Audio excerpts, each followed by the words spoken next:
Greetings, people. Greetings. What's really good? What's really good? Hoping it always is for you, of course. But if it's not, sometimes it isn't. That's just life, right? When it's not good, we learn from it and know that we go through it. We'll be stronger. We'll be stronger. So today's video, I didn't kick a ball. You see the trophies, so they're not personally mine. Yeah, but I didn't kick a ball, and we got loads of them. Yeah, there's loads of them, but this is a few. Like I think we lost count. We lost count. Um, so yeah, we're gonna talk about not kicking a ball, or at least me not kicking a ball, and a person not kicking a ball.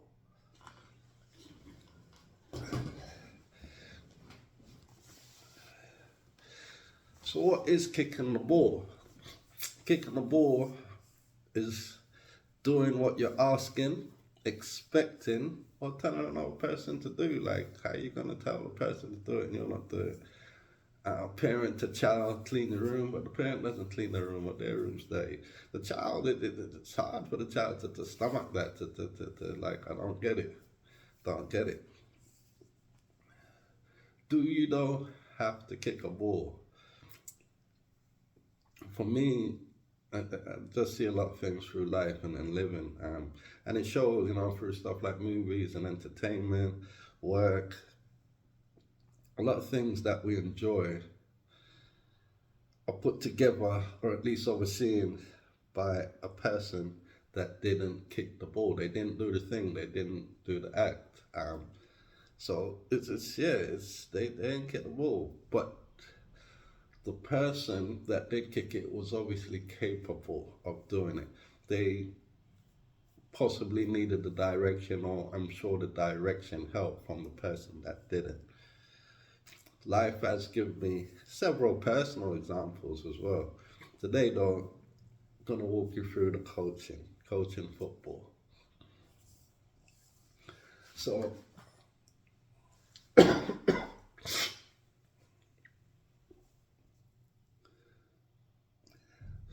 my son joined the team. His mum did the work, got him in. But as soon as I heard, I was pretty much trying to be there every Saturday for training, every Sunday for games. A year had gone by, and me being the dad that was always on the sideline shouting and doing my thing and literally coaching, the situation arose after the year where, because there was two age groups on the team, they had to separate, the older guys having to go up and the younger guys would play the same league again, same age group again. Just needed to recruit new players. So the coach had come to me and like, yeah, am I up for it? Do I want to do it? Over the moon, over the moon. And he didn't have to ask me twice. I don't even think he finished the sentence. I don't think he finished the sentence. I was on it. So yeah, I took control of the team. In the beginning, it was cool. We just continued as we were before, training every Saturday, games on a Sunday. But then, through them getting a bit older, because we were there for years, it's not one season, we was there for, I think, at least 8. Or about 8, maybe between 6 and 9 seasons we was there. So yeah, after 1 or 2 seasons, they're getting older, different work in school, and then that's their other interest, so it was hard. So we didn't really do all the training stuff. But we still won a heck of a lot of trophies. We won a lot of trophies. Um,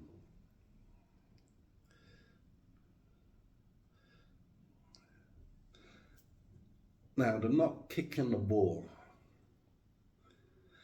I didn't. Obviously, I can't play on a child's team, on the whatever team. But where I'm telling you I didn't kick a ball, I guess it helped a little bit because the few training sessions that we had in the early days, I would kick a ball. I'd join in 50-ish% of the time. There was a time a player we were in the session, right? And the player, yeah, he takes the ball or asks for the ball. Now he's it's only a training session. We haven't got the big pitch and we haven't got enough players to play how we would play on a Sunday. So if we play 7 aside or something, 9 aside on a Sunday, I think we're 9 aside by that time. We had maybe 12 or so players in that training session. So 6 aside, smaller pitch, blah blah blah blah. Now my one of my strikers, whereas a smaller pitch, yes, you don't have to be in full position like that and holding your spot. So he's come back and asked the keeper for the ball outside the box, like just outside the box, as a defender would do. He gets it and he attempts to beat a few players, which he's capable of, blah, blah, blah, blah. But I stopped the play. I blew my whistle. I was like, no, no, no, that's not what we do. And it wasn't just because he came back for it. He didn't do anything officially wrong there, because I'm saying it's a smaller size pitch and yeah, he knows his capabilities and all that. But I stopped it for vision. I stopped it. Basically, his strike partner was in position and made a nice run that the player with the ball that came for it from the goalkeeper, he could have passed that ball. He's capable of passing that ball 8 times, 9 times out of 10 times. He can deliver that ball, and his strike partner would have got a tap in. So I didn't say anything apart from, or I didn't say the reason why I stopped it. But then I took his place and I went and I did what he did and asked for the ball from the keeper and got it pretty much where he got it. Let me bring that back. I told everybody, can you please go back to your best abilities to where you were and do exactly what you did last time. Then I went and got the ball. My first touch was to control it. My second touch was to play the ball.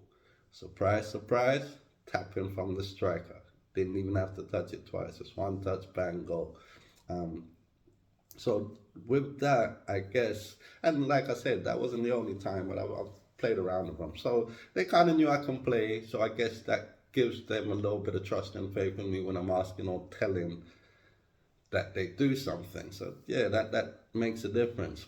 But it, sometimes it's just the person's character. You have to look into what the person is, their history, and what their thing. I know you might not know the history like that, but you will know something like, are they trustworthy? Can I listen to this person?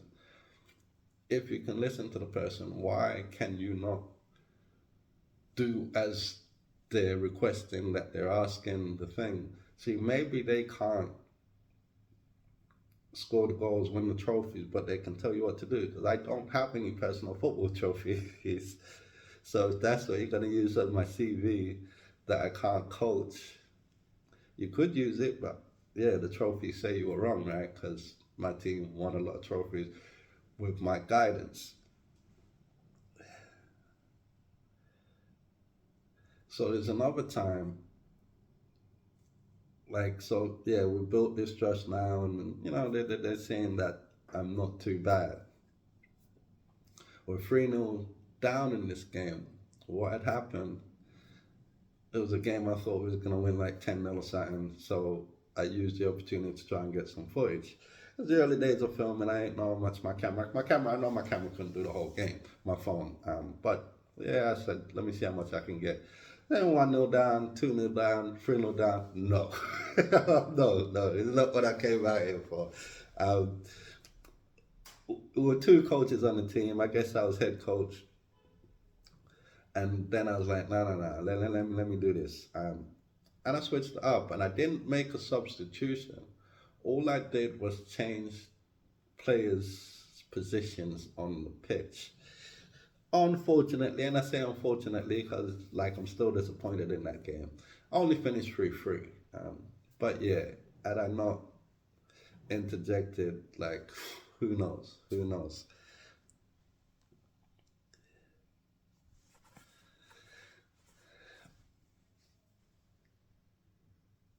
You see, as the person telling you how to kick the ball, And as I said a little bit earlier, the striker, I know 9 times out of 10, when I interrupted the playing, the training session, can make that pass. What I need him to do is see that pass and make the right decision to make that pass. If and when the person's not capable of doing what you're asking them to do, it's a bit harder. Um, but possibly again, you're a person that can help them to develop from where they are. If you know, playing piano, you don't necessarily know how to play piano, but and they're kind of really bad, but you know how to get them to do it, or to do the things that they need to do. And I don't see where you need to be able to do it yourself. Yeah, it's not necessary. It's just being able to guide is good enough.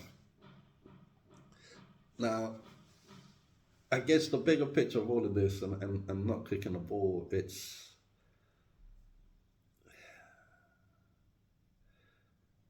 role model. It's being a good role model.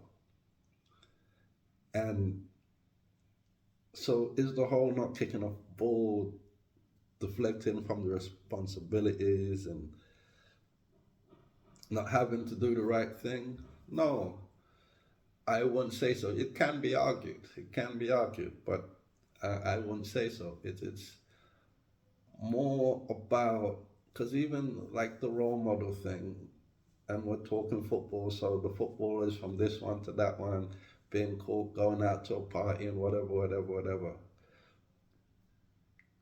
If that player goes out to a party and then what happens is then the news, the media reports it, and then somebody else wants to go out and party, how is that just on the player's back? That's not about the player. The player will set the good example on the pitch and whatever. If they're fighting on the football pitch, that's a different story. That's yeah, that is on the player. But going out to a party, they're just human beings. People are just human beings. Why do we need to, and I'm not saying it's not good, to be setting examples for people? Like with my children, it is. I see it. I still to do my sayings video, but it's do as I say, but not as I do. What I do is a bunch of rubbish most of the time. But when I tell you to do something, know that it's not. Know that it's the thing you need to do. Whew.